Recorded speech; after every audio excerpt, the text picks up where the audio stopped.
मित्रों नमस्कार, मैं हूं राकेश कुमार। आप देख रहे हैं माता बीमत। मित्रों, बीपीएससी हमेशा सुर्खियों में रहा है, चाहे क्वेश्चन लीक होने की बात हो, चाहे भ्रष्टाचार की बात हो, गड़बड़ी का परीक्षा में गड़बड़ी का मामला हो, या फिर ऐसे नियम बना दिए जाते हैं कि विवाद खड़ा हो जाता है। और आज इसी के चलते पटना की सड़कों पर छात्रों का हुजूम, जो बीपीएससी 17वीं का एग्ज़ाम देने वाले अभ्यर्थी हैं, उनका हुजूम खड़ा हो गया। और इतना ही नहीं, आज छात्रों पर जमकर लाठियां चली, कई लोग घायल हुए, छात्र नेता दिलीप कुमार भी घायल हुए और छात्राओं को भी नहीं बख्शा गया। स्थिति विकराल हो गई। साथ में आपको बता दें कि छात्रों के पक्ष में खान सर और बाकी जो सर हैं, ये सारे लोग जो कोचिंग संस्थान के शिक्षक हैं, वह भी छात्रों के समर्थन में आकर खड़े हो गए।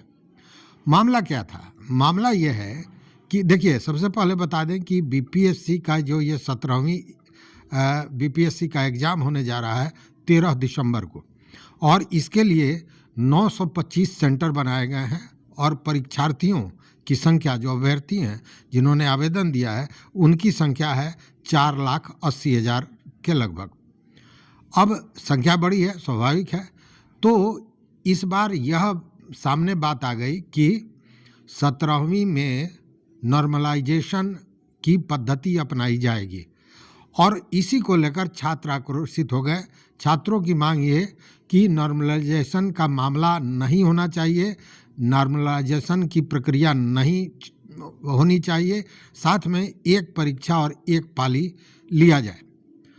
अब बहुत से लोगों के दिमाग में ये आ रहा है कि ये नॉर्मलाइजेशन है क्या।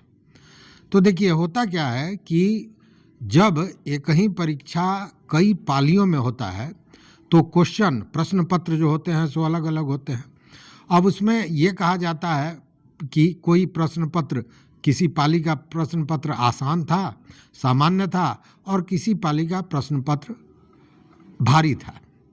अब इसको लेकर होता है कि परीक्षा तो एक ही है, पालियां अलग हैं और उसके चलते प्रश्न पत्र अलग हो गए हैं। तो जिसमें सामान्य प्रश्न पत्र है उसमें अंक ज़्यादा हो जाएंगे और जिसमें कम है उसके छात्र कहीं ना कहीं उसके शिकार हो जाएंगे, चूँकि उनको नंबर कम आएगा। तो इसको लेकर नॉर्मलाइजेशन की प्रक्रिया अपनाई जाती है। और यह नॉर्मलाइजेशन कैसे किया जाता है इसको भी समझ लीजिए। जैसे मान लीजिए कि एक पाली में, 2 पालियों में परीक्षा होनी है। पहली पाली का परीक्षा हुआ और उसमें जो प्रश्न पत्र आया उसको हल किया गया और बाद में यह पता चला या कहा गया कि वह जो प्रश्न पत्र था वो सामान्य था, बढ़िया था, अच्छा था। अब स्वाभाविक है कि अगर अच्छा था प्रश्न पत्र तो उसमें अंक ज़्यादा आएंगे। मान लीजिए कि 150 मार्क्स का एग्ज़ाम था तो उसमें 120 तक चला गया। वहीं दूसरी पाली में जब प्रश्न पत्र आया तो कहा गया कि बहुत कठिन था, बहुत भारी था। तो जब भारी था तो स्वाभाविक है कि अंक जो प्राप्तांक होगा वो कम होगा, मतलब उसका रेशियो कम होगा।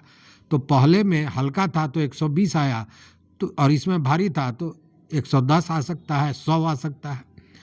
उस स्थिति में दोनों को इक्वल करने के लिए क्या जाता है कि नॉर्मलाइजेशन की प्रक्रिया अपनाई जाती है। दोनों ही पालियों के नंबर को औसत करके एक नंबर दिया जाता है और उसी के हिसाब से ग्रेड दिया जाता है।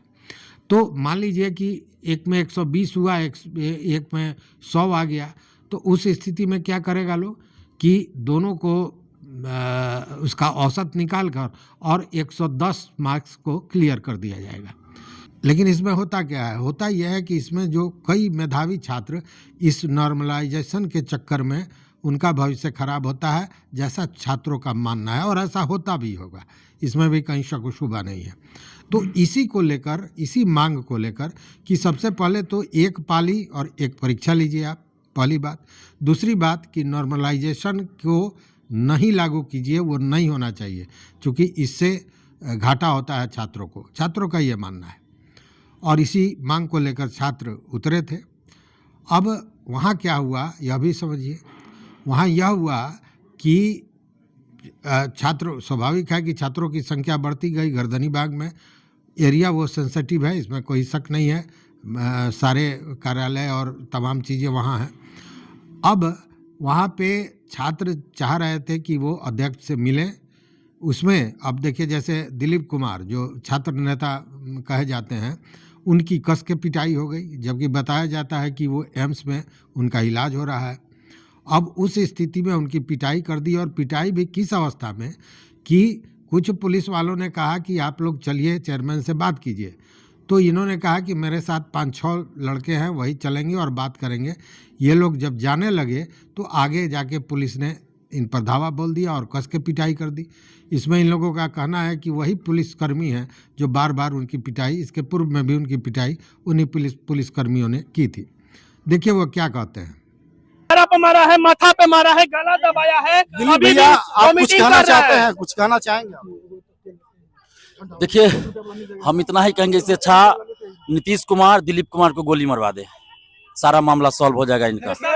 लेकिन जब तक हम जिंदा रहेंगे अन्याय के खिलाफ बोलेंगे, अन्याय के खिलाफ बोलेंगे। इस तरह से बोला गया कि चेयरमैन से मिलवाते हैं चलिए, और पकड़ के हमको पीटा गया है। और वही पुलिस वाले 3 बार से पीट रहे हैं, बार बार सचिवालय पुलिस वाले वही 3 बार से। अब ये बताइए, इनके हाथ में क्या दिख रहा है आपको? इनके हाथ में क्या दिख रहा है बताइए। नहीं, लेकिन पुलिस को लाठी दिख रहा है। भैया डेमोक्रेसी है, कैसे चल नहीं पा रहे हैं, आखिर चल नहीं पा रहे हैं। बार बार इनको टॉर्चर किया जा रहा है, जान मारने के लिए किया जा रहा है। माथा में इनका चोट है, ऑपरेशन हुआ है, ट्यूमर का ऑपरेशन हुआ है, दिल्ली एम्स में इलाज चल रहा है, और बार बार इन पे आघात हमला किया जा रहा है प्रशासन द्वारा। अब इतना ही नहीं, छात्राओं के साथ भी अभद्र व्यवहार हुआ। अभद्र व्यवहार का मतलब कि महिला पुलिस नहीं थी, लेकिन लाठियाँ चली, उस भगदड़ में लड़कियां गिरी, और उन्होंने भी जबरदस्त आरोप लगाया। सुनिए जरा। चढ़ के सब पार हो गया आपके ऊपर, देखिए फटा कपड़ा पहन के अपने रोड पे दौड़ते रहेंगे क्या? बस मेरे को मेरा फोन चाहिए, हम बहुत दूर से आए हैं, मैं बस कुछ नहीं है। अभी कहाँ रहेंगे अभी हम इतने देर? प्लीज। क्या नाम है आपका? कहाँ से आई हैं आप? अरे रुक, क्या नाम है? मेरा नाम कोमल है, और हम नॉर्मलाइजेशन को लेके ही सब हम लोग यहाँ आए थे, और हम लोग शांति से खड़े थे, और पुलिस लोग को, इन लोग को इतना फोर्स का, पैर में चोट लग गया, फट चुका है पूरा, मेरा फोन कोई ले लिया है। क्या मतलब, किस लिए, वो क्या हुआ आपके साथ बताइए। हम लोग उस तरह खड़े थे, वो लोग अचानक से सारे मेल पुलिस आके मारने के लिए लाठी पूरा उठा दिया आपके ऊपर। हाँ, सबके ऊपर। हम और मेरी एक फ्रेंड खड़ी थी, हम लोग के ऊपर सब गिरा दिया, हम लोग के ऊपर चढ़ के सब गया है। मेरा हाथ छिल गया, पूरा पैर फूट गया मेरा, और चढ़ के सब पार हो गया। मेरा फोन भी ले लिया है। कौन फोन ले लिया आपका? कोई उठाया होगा, प्लीज के द्वारा, लाठी बल के द्वारा, प्लीज मेरा फोन दे दीजिए, मेरे पास 1 रुपए नहीं है, प्लीज। कहाँ से आई हैं आप? कहाँ से आई हैं आप? कॉल कर रहे हैं हम लोग, लेकिन कोई उठा नहीं रहा, प्लीज। जमशेदपुर से आप बोलिए ना। कहाँ से आई हैं आप? जमशेदपुर से आए। जमशेदपुर से? आप झारखंड से? हाँ, हक के लड़ाई के लिए आए थे, इस तरह मार खाने नहीं आए थे। अब इन सारे चीज़ों को लेकर जो कोचिंग संस्थान है और प्रसिद्ध, आप जानते हैं, खान सर हैं और तमाम जो गुरुजी लोग हैं, यह लोग भी छात्रों के समर्थन में उतर आए। उनका ये कहना है कि नॉर्मलाइजेशन का जो चीज़ है, यह निश्चित रूप से छात्रों के लिए घाटे का सौदा है, और इससे जो मेधावी छात्र हैं उनको बहुत घाटा होता है। तो इसका उन्होंने भी खिलाफत किया और कहा कि जब तक इस प्रक्रिया को हटाए जाने की घोषणा नहीं होती है, तब तक हम लोग यह आंदोलन जारी रखेंगे। अब देखिए, हम लोग 6 तारीख को बात कर रहे हैं, 13 को एग्ज़ाम है। अब इस स्थिति में जब बच्चों को एग्ज़ाम को लेकर तैयारी करनी थी, उस समय वो सड़क पर उतर आए, और इस तरह का हादसा होता जा रहा है। इस पर बीपीएससी खुल के कोई बात नहीं कर रहा है। हालांकि ये कहा जा रहा है कि बीपीएससी ने एक दिन पहले स्पष्ट कर दिया था कि नॉर्मलाइजेशन की प्रक्रिया नहीं अपनाई जाएगी, लेकिन जो चीज़ें आ रही हैं उसमें यह 71वीं की बात हो रही है, और अभी परीक्षा होने जा रहा है 70वीं की।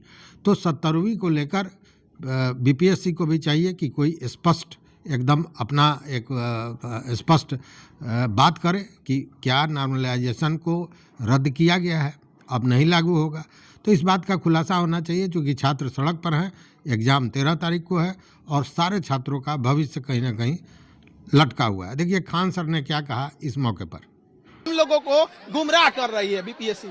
2 महीने से वो क्या करिए गोलमोल बातें कर रही है। हम लोग का सीधा सा कहना है कि ये हजारों छात्र छात्राएं हैं, बस एक बार वो ऑफिशियल नोटिफिकेशन अध्यक्ष डाल दे, सचिव नहीं अध्यक्ष, कि वो नॉर्मलाइजेशन नहीं करेंगे। नॉर्मलाइजेशन इतना घटिया चीज है जो केवल गणित के लिए बना है। हम अध्यक्ष से कहते रह गए कि सर ये नियम गणित के लिए बना है, जीएस के लिए नहीं बना है। आप एक सोजा सा एग्जाम्पल समझिए, अगर किसी बच्चे से जीएस में ये कैसे डिसाइड करिएगा कि इलाहाबाद का संधि वाला क्वेश्चन टफ है कि एलासापा की संधि टफ है?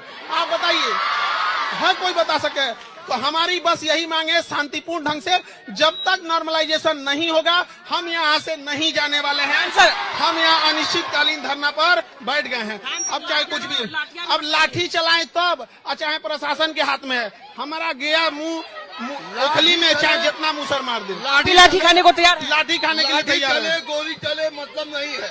हम लोग को संविधान पर विश्वास है, नीतीश कुमार पर विश्वास है और अपने बच्चों पर विश्वास है। हक की लड़ाई है और नॉर्मलाइजेशन नहीं तो नहीं। बच्चों हाँ बच्चों से कहेंगे आप लोग शांतिपूर्ण ढंग से धरना करेंगे ना, किसी भी तरह का हिंसा नहीं करेंगे, शांतिपूर्ण ढंग से यह धरना होगा। और इन बच्चों को जब तक हम लोग अधिकार से नहीं दिला देते हैं, नॉर्मलाइजेशन नहीं रद्द करा देते हैं, तब तक वापस नहीं जाएंगे।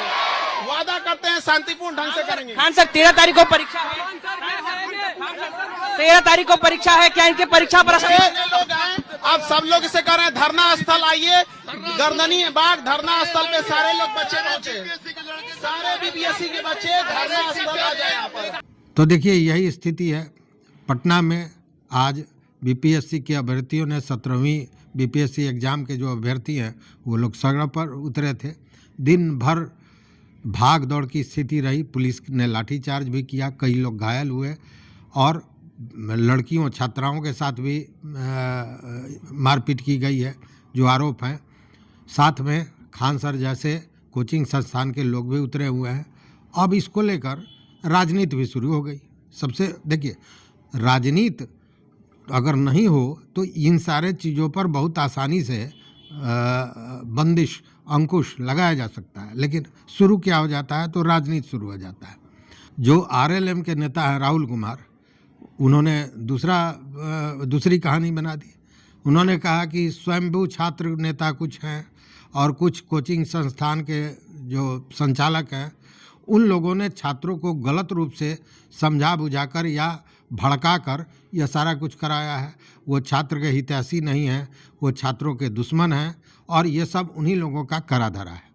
अब बताइए, छात्र जिस गुरु को, खान सर को के लिए छात्र कुछ भी करने को तैयार होते हैं। खान सर छात्रों को पढ़ाते हैं, हजारों छात्रों को उन्होंने भविष्य दिया है। उनके विषय में इस तरह का नेताजी बयान दे रहे हैं। हालांकि वो नेताजी यह भी कह रहे हैं कि छात्रों के साथ जो मारपीट की घटना हुई है वो नहीं होनी चाहिए, पुलिस को भी संतुलन रखना चाहिए। लेकिन इन सारे चीज़ों का ठिकड़ा वो फोड़ रहे हैं छात्र नेता पर और कोचिंग संस्थानों पर। एक बार भी यह नहीं कह रहे हैं कि इसको लेकर बीपीएससी को अपनी स्थिति स्पष्ट करनी चाहिए और अगर यह छात्रों के हित में नॉर्मलाइजेशन नहीं है तो इसको हटाना चाहिए। ये बात उनके जबान पे नहीं आ रही है। तो यही स्थिति है। अब इसको में भी राजनीति ढूंढा जा रहा है, लेकिन छात्र के भविष्य की बात है तो स्वाभाविक है कि छात्र तो लड़ेंगे। इस वीडियो में बस इतना ही। देखते रहिए मत अभिमत। मित्रों अगर आप चैनल को अभी तक सब्सक्राइब नहीं किए, सब्सक्राइब कीजिए, लाइक कीजिए, दोस्तों के साथ शेयर कीजिए और अपना विचार जरूर दीजिए। बहुत बहुत धन्यवाद, बहुत बहुत धन्यवाद।